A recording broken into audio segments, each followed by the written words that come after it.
Student, good morning. आज हम standard 11 chapter number 3 statistics में chapter number 3 measures of central tendency के एक पॉइंट के बारे में डिस्कस करने वाले हैं और उसके रिलेटेड हम सम्स काउंट करने वाले हैं। हमारे जो टॉपिक का नाम है वो है ज्योमेट्रिक मीन। तो यहाँ पे लिखते हैं हम ज्योमेट्रिक मीन। तो सबसे पहले हम ज्योमेट्रिक मीन, आज हम ज्योमेट्रिक मीन के बारे में पढ़ने वाले हैं। सबसे पहले हम उसका मीनिंग देखेंगे, उसके बाद उसका फॉर्मूला देखेंगे और उसके बाद हम उसके रिलेटेड सम्स काउंट करेंगे। अंडरस्टैंड? तो सबसे पहले what is the meaning of geometric mean? So look at here carefully student. Geometric mean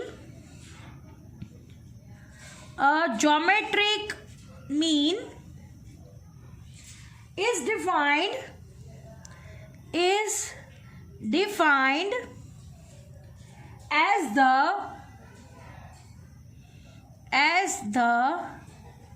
nth root of the product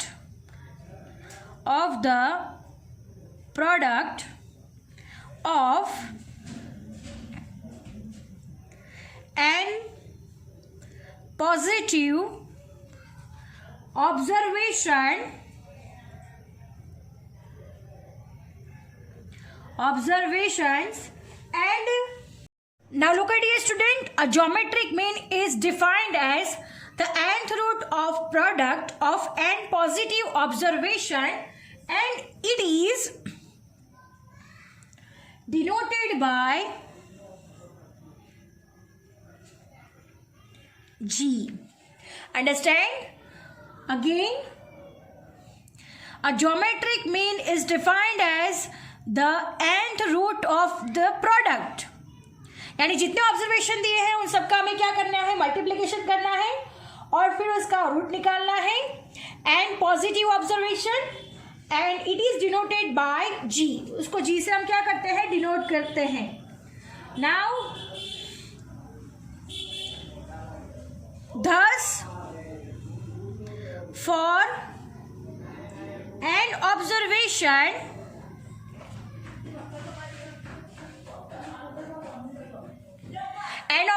कैसे हो सकते हैं? तो x1 x2 से लेके xn तक के ऑब्जर्वेशन हो सकते हैं। यानी आप लोगों को जितने नंबर ऑफ ऑब्जर्वेशन दिए गए हो उतना लिखना है। तो उसका हमें ज्योमेट्रिक मीन का फॉर्मूला क्या है? तो g is equal to under root N, यानी नंबर ऑफ ऑब्जर्वेशन जितने भी है, then x1 into x2 into xn। Understand? So student, this is our formula for geometric mean. Understand? And एक most important thing, x bar is equal to g only if all the observation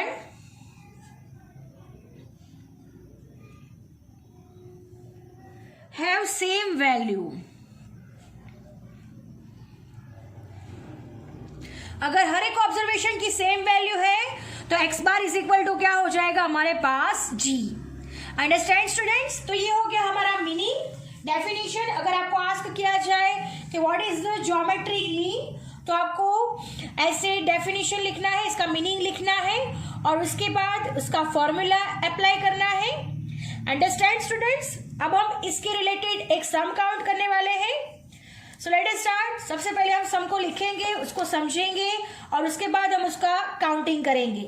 understand? So let us start our sum. सबसे पहला sum, तो सबसे पहला question है हमारा, look at here student, the population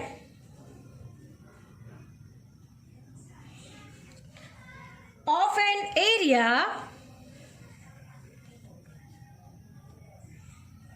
increased by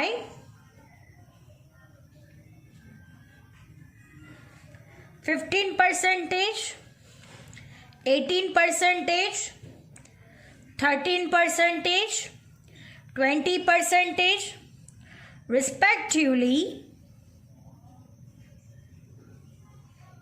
for 4 years. Find the average increase in the population. Understand? So student, this is our question. The population of an area increased by 15%, 18%, 13%, 20% respectively, यानी यहाँ पे increase हो रहा है for 4 years, यानी n is equal to हमें 4 years दिया गया है. Find the average increase in the population, यानी हमें एवरेज फाइंड करनी है. So let us start. सबसे पहले हम लिखेंगे since the values of increase in the population are given in the percentage, so we will use the geometric mean for average value. यहाँ पर हम कौन सा अप्लाई करेंगे? ज्योमेट्रिक मीन को अप्लाई करेंगे. So considering the percentage increase in the population we will get some observation. So let us start. सबसे पहले लिखते हैं considering the percentage in the population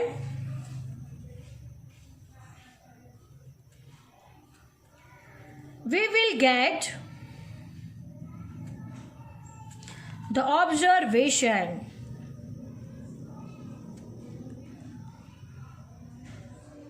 Understand students? अब हमें क्या करना है? इंक्रीज है तो सबसे पहले लिखते हैं x1 इंक्रीज है, दैट्स वाई परसेंटेज में इंक्रीज है तो 100 में हर एक ऑब्जर्वेशन को प्लस किया जाएगा. सो 100 प्लस 15 यानी 115. देन x2 100 प्लस 18 यानी हो जाएगा 118. देन नेक्स्ट है x3 जो कि 13% है तो 100 plus 13 is equal to 113. And last one x4 है जो 20% है, वो भी इंक्रीज है तो यहाँ पे लिखेंगे 100 प्लस 20 इज इक्वल टू 120. तो हमने ये सारे के सारे ऑब्जर्वेशन फाइंड कर लिए हैं. अब हमें क्या करना है? ज्योमेट्रिक मीन का फॉर्मूला रखना है और ये सारे ऑब्जर्वेशन को हमें क्या करना है? सॉल्यूशन करना है. Understand? So let us start. सबसे पहले हम फॉर्मूला रखेंगे. तो सबसे पहले हम फॉर्मूला रखते हैं geometric mean g is equal to under root x1 into x2 into x3 into x4 हो जाएगा और यहाँ पे आएगा n.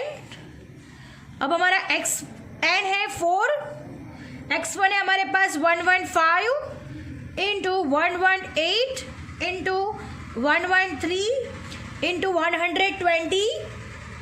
अब हमें सबसे पहले क्या करना है? तो लिसन इट केयरफुली स्टूडेंट. सबसे पहले इन सबका मल्टीप्लिकेशन करेंगे. जो आंसर आएगा 184,0,9200. अंडरस्टैंड? सो हमने यहाँ पे 4th रूट फाइंड करना है. सो सबसे पहले हम इसका स्क्वायर रूट निकालेंगे और फिर उसके स्क्वायर रूट इसका फिर से दोबारा निकालेंगे. 2 टाइम्स इसका स्क्वायर रूट निकालेंगे. तो सबसे पहले हम कैलसी से इसका स्क्वायर निकालेंगे तो हमें मिलेगा 13,564.9991.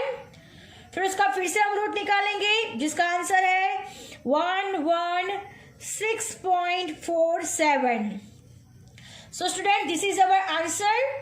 तब हम इस आंसर को लिख देते हैं. ध्यान देना. Thus, the average rate of and the growth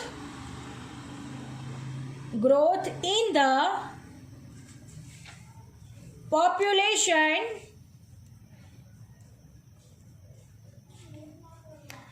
over these 4 years is 16.47%. So understand student? Student, our sum is over here. Now moving to the next question. Next question है, ध्यान देना, सेकेंड नंबर, ये भी geometric mean के related है. The geometric mean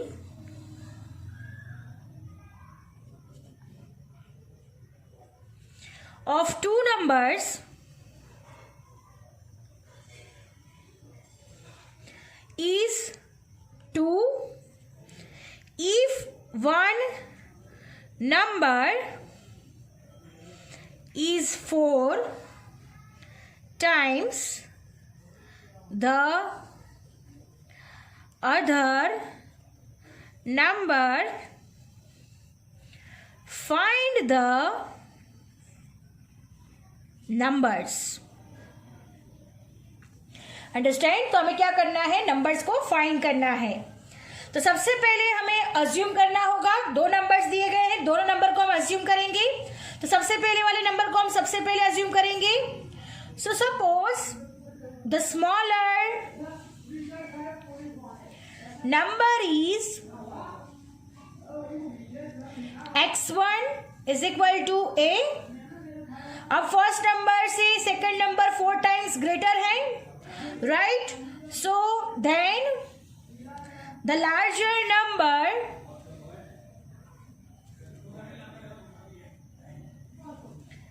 which is 4 times this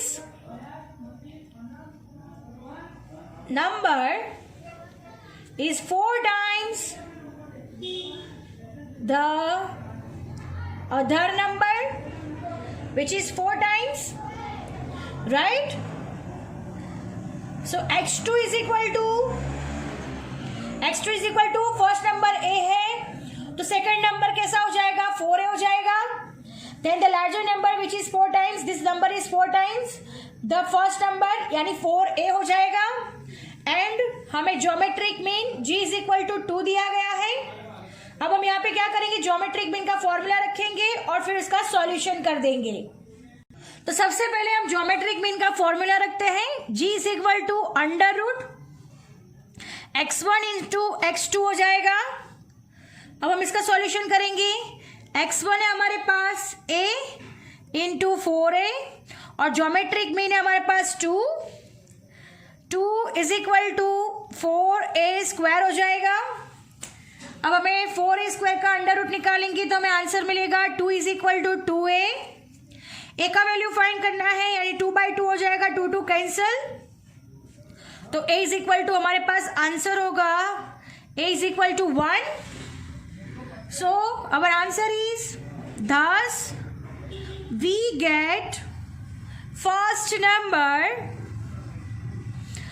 number हमने क्या assume किया था, x1 is equal to a is equal to 1 and the second number